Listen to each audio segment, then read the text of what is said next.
As mãos de Daniel Cooper pararam no meio do movimento, o laço ainda frouxo ao redor do poste da cerca, como se o tempo tivesse enganchado ali também. O celeiro respirava o cheiro conhecido de madeira velha, feno seco e couro, um perfume áspero que ele conhecia melhor do que o próprio nome. Era trabalho comum, numa noite comum, ou pelo menos deveria ser. O deserto, do lado de fora, estendia seu silêncio como um manto, quebrado apenas pelo canto distante de um coiote e pelo rangido ocasional das tábuas que esfriavam depois do calor do dia. Daniel vivia assim havia 3 anos. Desde que a febre levou sua esposa, a rotina se tornará uma forma de sobrevivência. Alimentar o gado ao entardecer. Consertar o que o vento quebrava. Dormir pouco. Ouvir muito. Ele conhecia cada som de sua propriedade como quem reconhece a própria respiração, o estalo da madeira contra o frio, o bater de asas no telhado, o farfalhar do sagebrus quando a noite descia. Nada se movia ali sem que ele percebesse. Por isso, quando uma voz falou atrás dele, baixa demais para ser um engano, o frio não veio do deserto e veio de dentro. Não deixe marcas. Daniel sentiu o coração bater forte, pesado, como um martelo contra as costelas. Não havia ouvido passos. Nenhum. A lanterna pendurada projetava sombras longas no celeiro, deformando os postes e as cordas em figuras estranhas. Ele se virou devagar, o corpo tenso, a mão instintivamente próxima ao rifle encostado na parede. A noite comum tinha acabado. Ela estava parada na porta do celeiro, recortada contra a lua como uma aparição. K. Jovem, talvez 19 ou 20 anos, o cabelo negro trançado com tiras de pano vermelho, as roupas misturando o que era Apache e o que era dos colonos, e um mundo em cada costura. Segurava algo embrulhado em tecido junto ao peito, firme, como se aquilo fosse tão importante quanto a própria vida. Não deixe marcas, repetiu, a voz quase um sopro. Os olhos, escuros e atentos, desviaram por um instante em direção à casa principal, onde a luz da lamparina ainda queimava. Eles observam tudo. Cada corte, cada hematoma, cada sinal de luta. Usam isso contra nós dois. Daniel engoliu em seco. Quem está observando? Perguntou, baixando a voz para encontrar a dela. E quem é você? Ela avançou um passo, e a luz da lanterna revelou um detalhe que fez o estômago dele se fechar, um hematoma escuro ao longo da linha do maxilar, recente demais para ser ignorado. Meu nome é K. Trabalho no posto de comércio da cidade. Você já me viu lá. Ele tinha visto, sim. Sempre silenciosa, sempre cuidadosa, traduzindo entre comerciantes brancos e apaches, passando despercebida como se a invisibilidade fosse um ofício. O tipo de pessoa que ouve mais do que fala, e sobrevive por isso. 3 dias atrás, continuou ela, um homem passou pela cidade. Disse se chamar Marshall Hicks. Mostrou um distintivo. Fez perguntas sobre você. O nome caiu como uma pedra. Que tipo de perguntas? K deu mais um passo para dentro do celeiro. Sobre sua terra. Se você tem família. Quão isolado vive aqui? Perguntas de quem mede distância e oportunidade. Daniel sentiu o frio se espalhar pelo peito. Não o frio da noite, e o frio que vem quando algo invisível começa a tomar forma. Ele não é um Marshall de verdade, disse K, sem hesitar. Eu já vi Marshalls reais. Este tem os olhos errados. E a mão sempre pronta para a arma. Daniel apoiou o peso no poste da cerca, sentindo a aspereza da madeira sob os dedos. O que faz você ter tanta certeza? Porque ele vem fazendo as mesmas perguntas em outros 3 ranchos do vale, respondeu ela. Homens sojinhos. Propriedades pequenas, mas valiosas. Terras que alguém quer comprar barato, depois que o dono morre. O nome veio em seguida, pesado como chumbo. Daniel fechou os olhos por um segundo. Encontraram ele morto há 2 semanas. Disseram que foram apaches, completou K. A raiva contida fez a voz dela tremer. Mas Marcos era bom com meu povo. Não havia motivo. Nenhum. Ainda assim, foi mais fácil culpar os de sempre. O padrão começou a se desenhar com clareza cruel. Mortes convenientes. Culpa plantada. Terras vendidas para intermediários que trabalhavam para os levantamentos da ferrovia. O oeste se movia rápido, e quem ficava no caminho, desaparecia. E você acha que esse Hicks em Daniel forçou o nome e está marcando alvos? K assentiu. Eu sei que está. Ela finalmente abriu o embrulho que carregava. O livro era pequeno, encadernado em couro gasto, as bordas escurecidas pelo uso. Um objeto simples, discreto e exatamente o tipo de coisa que passa despercebida numa cela. Cal entregou a Daniel com cuidado. Tirei isso do alforje dele, e disse. Enquanto bebia no salão. Daniel folheou as páginas, o coração batendo cada vez mais rápido. Nomes. Descrições de propriedades. Rotinas diárias. Anotações detalhadas demais para serem coincidência. O valor do gado. A distância até o vizinho mais próximo. Observações sobre horários e hábitos. Então ele viu. Daniel Cooper. A caligrafia firme. Fria. Abaixo, notas precisas sobre sua vida e, ao lado, uma marca em tinta vermelha, ainda fresca. Em outras páginas, o mesmo símbolo aparecia ao lado de outros nomes. Alguns riscados. Em especial, tinha uma palavra escrita ao lado, em letras duras. Daniel fechou o livro devagar, como se o gesto pudesse conter o que estava por vir. Quantos nomes ainda não foram riscados? 4, e respondeu K. O seu é o próximo. O silêncio caiu pesado entre eles. O deserto parecia ouvir. Eles vêm amanhã à noite, e continuou ela. Hicks disse ao parceiro dele, um homem chamado Carson, que sua casa seria fácil. Sem testemunhas. Sem família para fazer perguntas. Vão encenar um ataque Apache, levar sua escritura e vender a terra aos homens da ferrovia. Daniel passou a mão pelo rosto, sentindo a aspereza da barba. A mente trabalhava rápido, mas cada caminho parecia levar ao mesmo lugar escuro. Eu posso ir à cidade. Falar com o xerife. K balançou a cabeça. O xerife está em Santa Fé. Só volta daqui a uma semana. É por isso que eles estão se movendo agora. Ela o encarou, firme. E se você aparecer acusando um homem com distintivo, quem você acha que vão acreditar? O Marshal bem apresentado ou o rancheiro solitário que vive longe de tudo? Daniel soube, naquele instante, que estava marcado. Não apenas no livro de couro, mas num jogo onde a lei servia a quem sabia usá-la como arma. K respirou fundo. É por isso que eu disse, não deixe marcas. A frase ecoou no celeiro como um presságio. Eles estavam vindo. Amanhã à noite. A constatação caiu sobre Daniel como uma sentença, e não havia xerife. Não hoje. Não amanhã. O homem que deveria representar a lei estava em Santa Fé, sentado em salas cheias de fumaça e discursos, enquanto o vale ficava entregue a quem soubesse vestir a autoridade como um casaco bem cortado. Uma semana, disse K, em voz baixa, como se o tempo pudesse ouvir. É tudo o que eles precisam. Daniel caminhou até a porta do celeiro e olhou para a casa, a lamparina ainda acesa.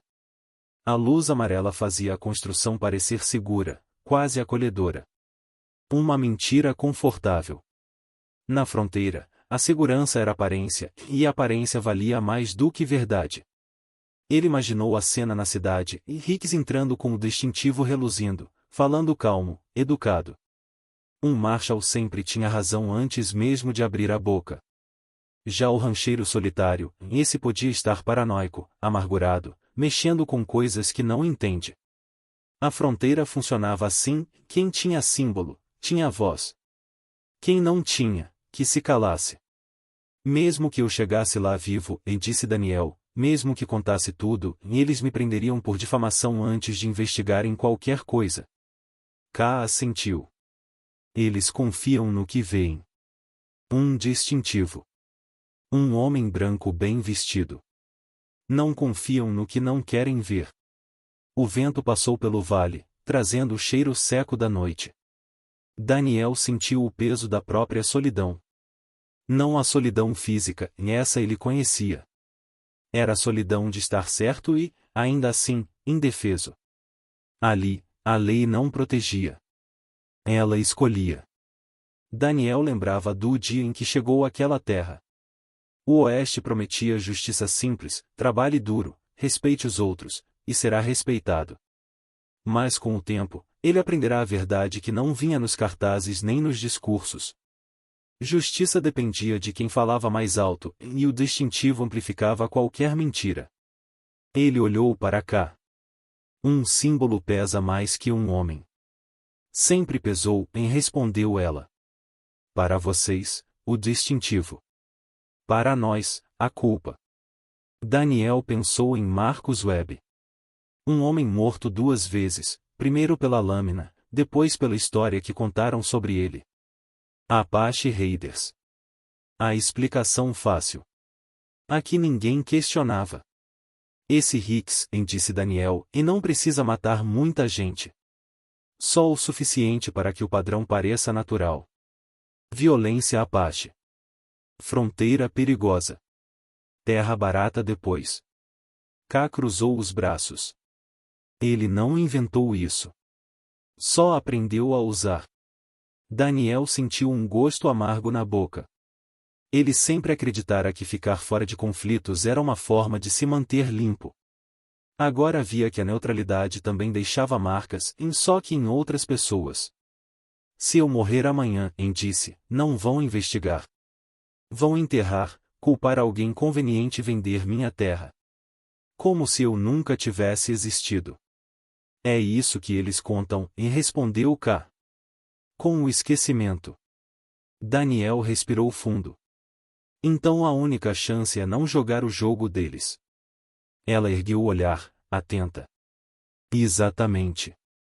K sentou-se sobre um fardo de feno, o corpo relaxado apenas o suficiente para não parecer ameaçador. Mas Daniel percebeu, cada músculo dela estava pronto. Como um animal que aprendeu cedo demais que descanso excessivo mata. No posto de comércio, começou ela, as pessoas falam mais do que deveriam. Acham que não entendo. Ou que, mesmo entendendo, não importa. Ela contou como aprenderá a transitar entre idiomas e costumes, traduzindo palavras que raramente carregavam respeito. Como observar homens bêbados se gabarem de esquemas, de compras futuras, de terras que logo ficariam livres. Aprenderá a notar o que ninguém mais notava, quem fazia perguntas demais, quem anotava em silêncio, quem media o mundo como um mapa de oportunidades.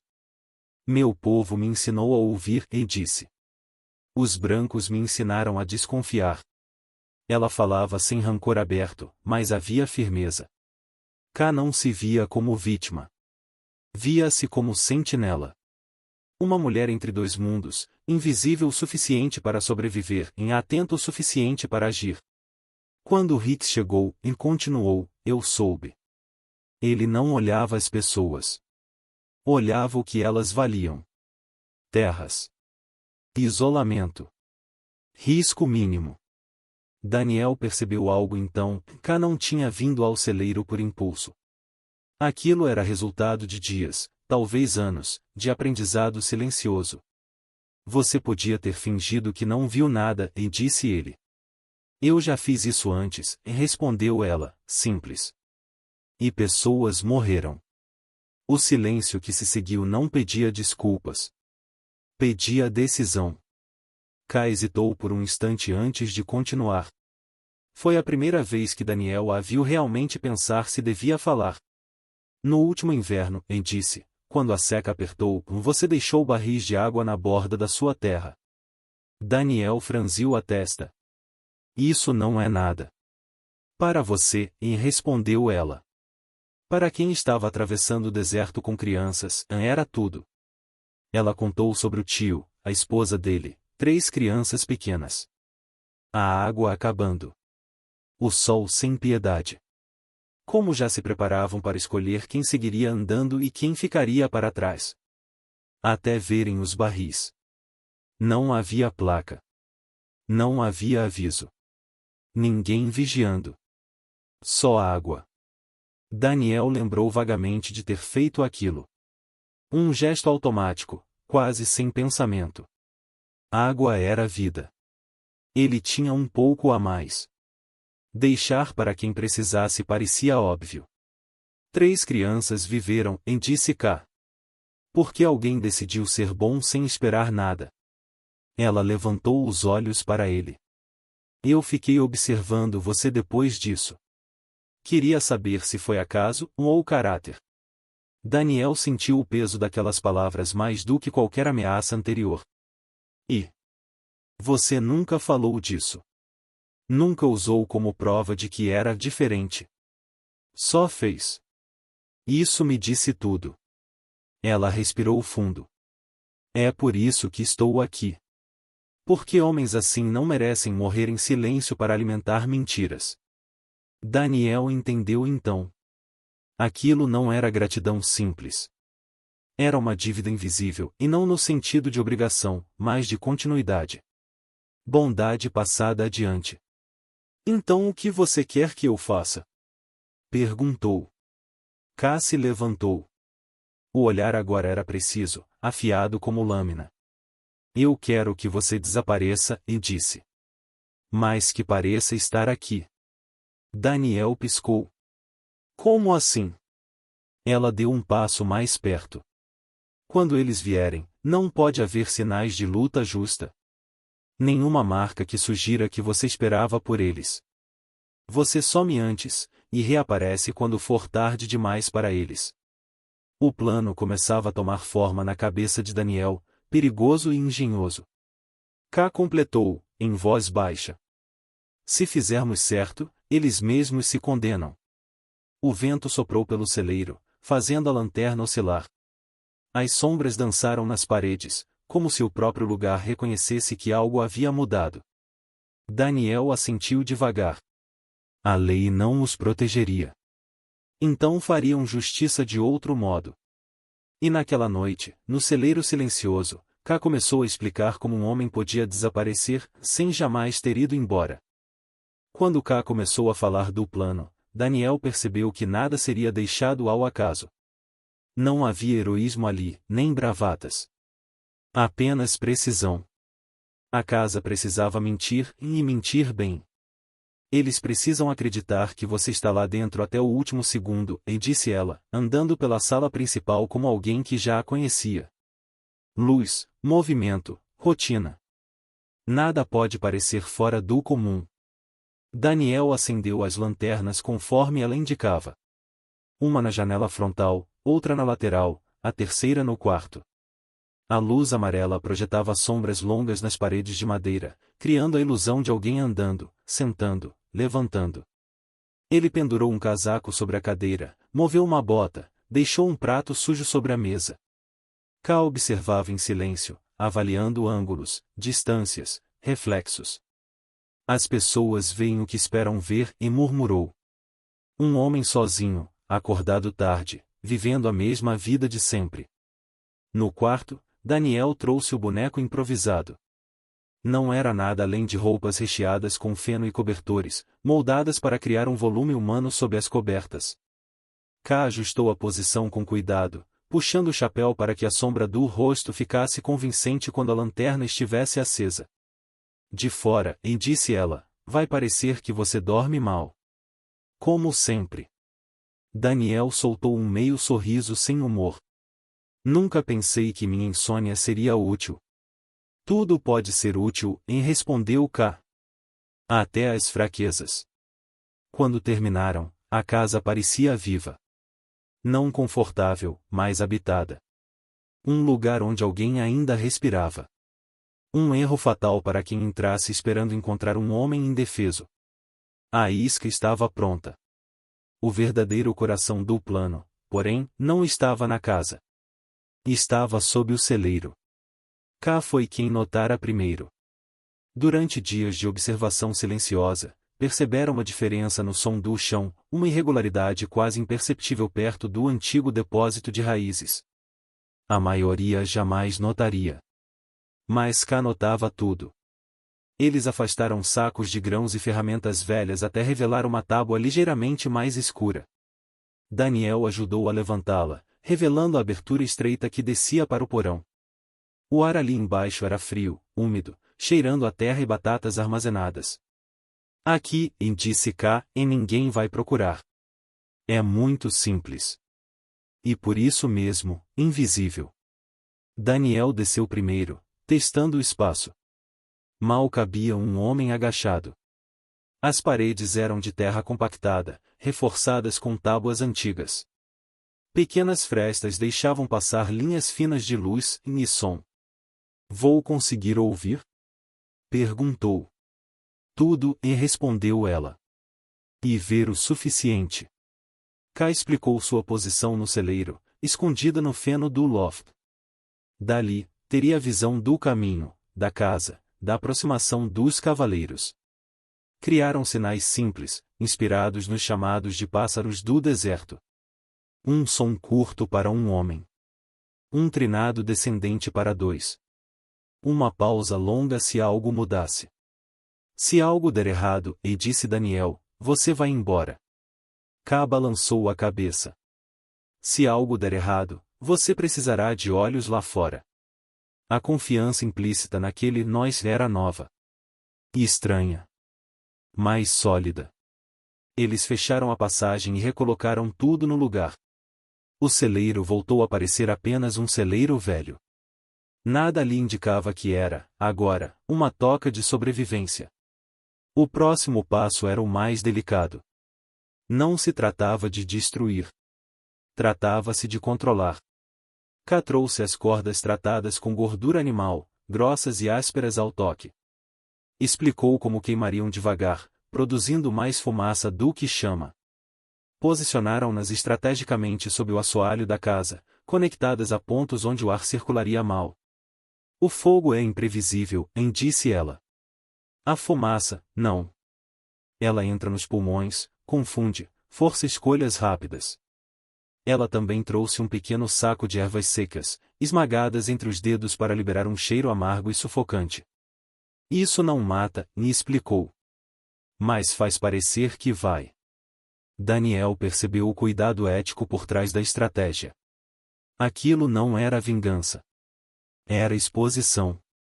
Eles terão duas opções, disse K. Sair ou desmaiar. Se saírem, estarão desarmados. Se ficarem, não poderão fingir que nada aconteceu. Daniel assentiu. Sem marcas. Sem marcas, e confirmou ela. Tudo era pensado para deixar apenas uma coisa, e a verdade nua, sem violência visível para distorcê-la depois. Quando o plano estava completo, restou apenas o silêncio. Um silêncio diferente, carregado de algo que não existia horas antes. Sentaram-se no celeiro, longe da luz direta. K apoiou os cotovelos nos joelhos. Daniel fez o mesmo. Você confia em mim? Perguntou ela, sem olhar. Daniel pensou por um momento. Confio no que você faz. E no motivo pelo qual faz. Ela assentiu, satisfeita. Isso basta. Falaram pouco, mas o que foi dito importava. Sobre injustiça. Sobre como o Oeste punia quem não gritava. Sobre como a violência era a linguagem favorita de homens como Hicks, e como, às vezes, a melhor resposta era o silêncio bem usado. Invisibilidade pode ser uma arma, disse K. Quando você entende isso, para de tentar provar quem é. Só age. Daniel percebeu o quanto aprenderá naquela noite. Não sobre armas, mas sobre escolhas. Sobre como bondade e atenção podiam ser mais perigosas para criminosos do que qualquer rifle.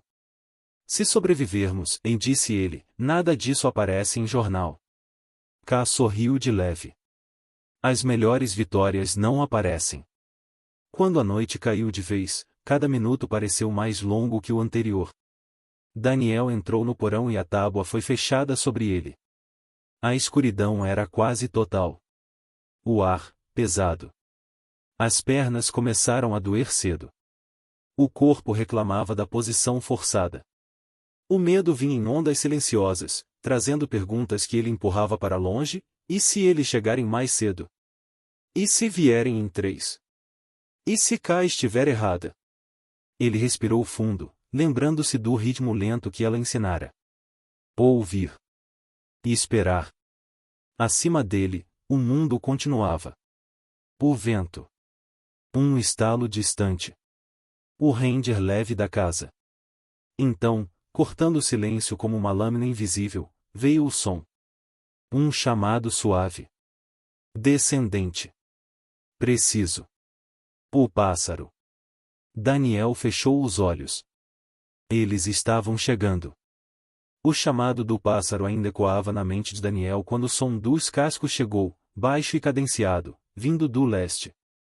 2 cavalos. Peso diferente nas passadas. Homens experientes, tentando parecer invisíveis numa terra que não perdoava descuido. Pelo vão estreito do porão, Daniel ouviu vozes contidas pelo álcool e pela confiança excessiva.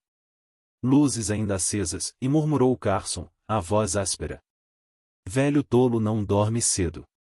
Melhor assim, respondeu Hicks, suave demais para a noite. Não teremos de acordá-lo. Lembre-se, bagunça. Apache Raid nunca é limpo. Daniel sentiu o sangue ferver. Eles tinham ensaiado a mentira até os detalhes. Carson riu baixo. Trouxe o machadinho. E aquelas contas que compramos em Tucson. Vai ficar convincente. Faça parecer raiva, disse Hicks. Não pressa. Raiva.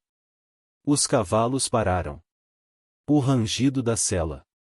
Passos no cascalho. K, invisível no alto do celeiro, observava tudo. Daniel imaginou o olhar dela medindo cada gesto, cada hesitação.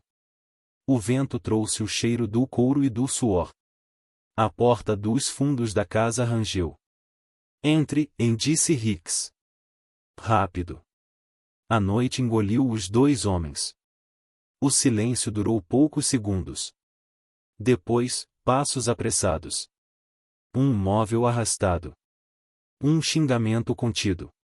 Ele estava aqui, disse Carson. A lamparina ainda tá quente. Procure, respondeu Hicks. Em todo lugar. O som de portas sendo abertas, de gavetas batendo. A casa parecia respirar mais rápido. Daniel ouviu um ruído seco e o machado encontrando a mesa, frustrado. Outro xingamento. Nada, disse Carson, a confiança começando a rachar. Cama mexida, mais vazia. Fique atento, murmurou Hicks. Isso não me agrada. A armadilha começava a se fechar, invisível. K moveu-se no celeiro como sombra, descendo com a leveza de quem conhece o peso do próprio corpo. O estalo da tranca caiu como um ponto final, o celeiro estava fechado. Segundos depois, passos correndo para a casa. Um impacto surdo. Outra tranca. Madeira contra madeira. O que diabos? A voz de Carson se perdeu quando percebeu o eco diferente da casa. Hicks. É uma armadilha, respondeu ele, agora sem suavidade. Janelas. Punhos bateram em madeira. Um vidro foi testado, encontrou ferro. O ar parecia mais pesado. O medo, antes distante, entrou no quarto com eles. Daniel saiu do porão com cuidado, o corpo pedindo espaço, os músculos reclamando. Do lado de fora, a noite estava clara demais para esconder o que vinha. K já estava na varanda, encaixando o tronco pesado na porta da frente. O último golpe de madeira fez a casa gemer. Está feito, disse ela, baixa. Lá dentro, gritos. Abra! Berrou Carson. Marshall! Abra essa porta! Daniel aproximou-se da janela lateral, ficando à vista. A lanterna desenhou seu contorno. Os 2 homens o viram e recuaram como se tivessem encontrado um fantasma. Acho que houve um engano, Marshal, disse Daniel, a voz firme. Ouvi dizer que haveria um ataque Apache esta noite. Então me preparei. Hicks avançou, o rosto contorcido. Você não pode nos manter aqui. Não estou mantendo ninguém, respondeu Daniel. Vocês entraram por conta própria. O primeiro fio de fumaça surgiu sob o assoalho, lento, paciente. Carson tossiu. Está cheirando estranho. Cá, fora da vista deles, acendeu o último ponto. Nada de chamas. Apenas a verdade se espalhando. A fumaça ganhou corpo, branca e espessa, rastejando como um animal vivo. Em segundos, encheu o corredor, invadiu o quarto, tomou a sala. Não havia fogo para culpar, não havia tiros para responder. Apenas ar que deixava de ser confiável.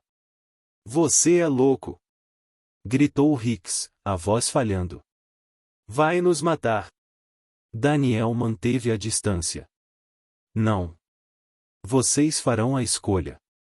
Carson tentou levantar a arma. Tossiu, perdeu o equilíbrio. A arma caiu, inútil. O pânico tirava a força das mãos. Vocês têm 2 minutos, disse Daniel, contando o tempo que K ensinara. Ou saem desarmados, mãos visíveis, ou ficam até desmaiar. Sem marcas. Sem espetáculo. A fumaça apertou. Os olhos ardiam. O chão parecia se mover. Hicks bateu na porta com força desesperada. Estamos saindo! Gritou. Não atire! K removeu o tronco num movimento rápido. A porta abriu-se como uma ferida de luz. Um por um, os homens tropeçaram para fora, engasgando, deixando para trás as armas e a mentira. Daniel apontou o rifle, e não para disparar, mas para ordenar. De joelhos. K amarrou as mãos deles com firmeza, precisa, como quem já fizera aquilo antes, e não concorda, mas com decisões. Carson cuspiu sangue. Ninguém vai acreditar em você, rosnou. Uma índia? Uma história? Daniel respirou fundo. Não precisamos da palavra dela. Daniel levantou o livro de couro à luz da lamparina. As páginas abertas mostraram nomes, datas, descrições. A tinta vermelha. O complete. Vocês gostam de registros, disse ele.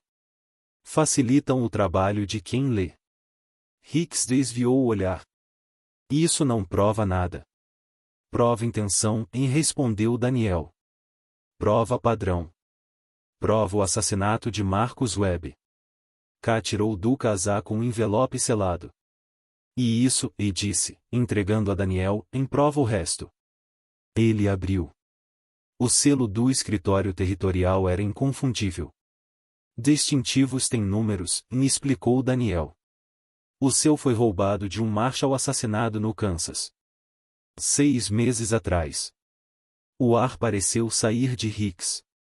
O homem que vestira autoridade agora parecia pequeno, comum, nu. Vocês planejaram vender mortes como ataques, continuou Daniel. Mas hoje, a mentira ficou sem ar. A aurora começou a riscar o horizonte quando Daniel e K montaram os cavalos. Hicks e Carson seguiam amarrados, derrotados pelo próprio método. A lei real ainda estava distante, mas vinha e vinha com provas. K parou antes de seguir. Eu preciso ir, disse. Antes do amanhecer completo. Daniel assentiu. Eles vão suspeitar. Sempre suspeitam, respondeu ela. Mas suspeita não é prova. Ela montou, puxando as rédeas. O vento frio trouxe o cheiro do dia novo. Lembre-se, disse K, já se afastando. Invisibilidade mantém o equilíbrio. Daniel observou enquanto ela se dissolvia na paisagem, como se nunca tivesse estado ali. O sol subia. A noite ficará para trás. Mas a verdade, enfim, respirava. E K precisava partir antes que a luz trouxesse perguntas demais. O sol ainda não tinha rompido o horizonte quando a lei verdadeira chegou. Não veio a cavalo com bravatas, nem com tiros para o alto. Veio em silêncio, em dois homens cansados, um papel timbrado e um juiz que não gostava de surpresas e mais sabia reconhecer provas. Hicks não gritou quando o tiraram da cela improvisada. O falso distintivo foi pendurado no prego da parede, pesado como chumbo. Carson, pálido, tentou falar de erros e mal-entendidos. Ninguém o ouviu. O ledger de couro é aberto, numerado, com nomes e valores, e fez o trabalho que armas nunca fizeram, expôs a ferrovia clandestina, os pedágios de sangue, os contratos sujos. O deserto, por fim, falava. O enforcamento aconteceu rápido. Sem espetáculo. As viúvas ficaram à distância, algumas com os olhos secos de tanto chorar antes. Houve compensação e não justiça completa, nunca há, mas o suficiente para fechar feridas abertas pela fome. As linhas do trem foram revistas, os contratos rasgados, e o mapa da região ganhou marcas novas, desta vez no papel, não na carne. Daniel Cooper observou tudo de longe. Não buscava vingança, buscava fim. Quando a corda esticou, ele sentiu um peso sair do peito, e não alegria, não alívio pleno, e apenas a certeza de que a noite tinha acabado. A lei fez o que a lei precisava fazer. O resto pertencia a outra verdade, a que não assinava atas. Cá partiu antes do amanhecer, como prometera. Não deixou pegadas visíveis, nem bilhete. Ainda assim, histórias começaram a brotar como ervas teimosas após a chuva. No posto de comércio, diziam que esquemas fracassavam sem explicação e mercadorias perdiam o caminho, homens errados escolhiam a noite errada. Em cidades pequenas, crianças cochichavam sobre o fantasma Apache, a mulher que passava quando ninguém via e arrumava o mundo sem quebrá-lo. Alguns juravam tê-la visto nas margens do rio, a sombra recortada contra a lua, contando passos como quem conta batimentos do próprio coração. Outros diziam que era invenção e conforto para tempos duros. Mas sempre havia alguém que lembrava, e as coisas mudaram depois daquela noite. Cá não buscava nome. O nome chama caçadores. Preferia efeito. Preferia que as pessoas acreditassem no invisível, porque o invisível exige cuidado. Onde ela passava, marcas sumiam, e não por magia, mas por método. Cordas cortadas no lugar certo, palavras sussurradas no ouvido certo, provas colocadas onde a verdade pudesse respirar. Ela seguiu entre dois mundos como sempre fizera. Nem santa, nem demônio. Apenas alguém que aprenderá cedo que sobreviver não basta, é preciso impedir que a morte vire hábito. Daniel Cooper não se tornou herói. Não discursou na praça. Continuou acordando cedo, consertando cercas, cuidando da água. Mas algo nele tinha mudado, e quem passava pela propriedade sentia. Havia barris novos perto do celeiro, tampados, limpos. Um balde sempre cheio. Viajantes encontravam descanso sem perguntas, desde que respeitassem o silêncio. Daniel aprenderá que respeito é uma linguagem que não precisa de tradução. Ele falava menos, observava mais. Quando via um distintivo, não baixava os olhos e também não os erguia em desafio. Olhava como quem mede o peso real das coisas. A fronteira continuava injusta, mas agora ele sabia onde colocar o corpo para que a injustiça tropeçasse. Às vezes, à noite, Daniel pensava em K. Não como dívida, mas como lembrança ativa. Havia aprendido que bondade pode ser estratégia, e estratégia, às vezes, é a única forma de bondade que sobrevive. A casa seguia simples. O celeiro, fechado. O porão, silencioso. E o deserto, atento. Meses depois, numa tarde sem vento, uma menina apareceu no limite da propriedade. Não pediu nada. Apenas observou, com olhos que aprendiam rápido. Daniel ofereceu água. A menina aceitou, bebeu com cuidado, como quem respeita o presente. Antes de partir, deixou um cinto de contas, cores tecidas com paciência. Cada conta, uma história bordada sem letras. Daniel entendeu sem perguntas. O cinto não era pagamento. Era a memória. Havia ali a noite da fumaça sem fogo, a casa vazia que parecia cheia, o chamado do pássaro. Havia crianças salvas por barris de água esquecidos, e uma decisão tomada no escuro, ele merece viver. A menina sorriu uma vez, rápido, e foi embora. Daniel pendurou o cinto dentro de casa, longe do sol. Às vezes, passava os dedos pelas contas como quem lê um livro que só se revela ao toque. A memória viva não pede aplauso, pede cuidado. Não deixar marcas não é desaparecer. É escolher onde o impacto acontece. É recusar o ódio como atalho e a violência como idioma principal. É expor sem destruir quando possível, e proteger quando necessário. A justiça que não deixa marcas não apaga o passado, impede que ele se repita. Ela se espalha em ondas pequenas, um balde de água, uma porta trancada na hora certa, um livro aberto sob a luz correta. Ela ensina que coragem não precisa de plateia, e que o bem, quando bem feito, não faz barulho. O deserto aprendeu isso naquela noite. E, como todo bom aluno, não esqueceu. Há histórias que gritam. Outras sussurram e ficam. Esta é sobre a coragem que trabalha no escuro, a bondade que não posa para retrato e a justiça que prefere expor a destruir. Se essa história tocou você, deixe seu like, nele ajuda essas histórias reais do Velho Oeste a continuarem vivas. Comente de onde você está assistindo e o que essa história fez você sentir. E se inscreva no canal para mais histórias onde coragem, moral e humanidade enfrentam a escuridão. Porque algumas marcas não se veem, mas mudam tudo.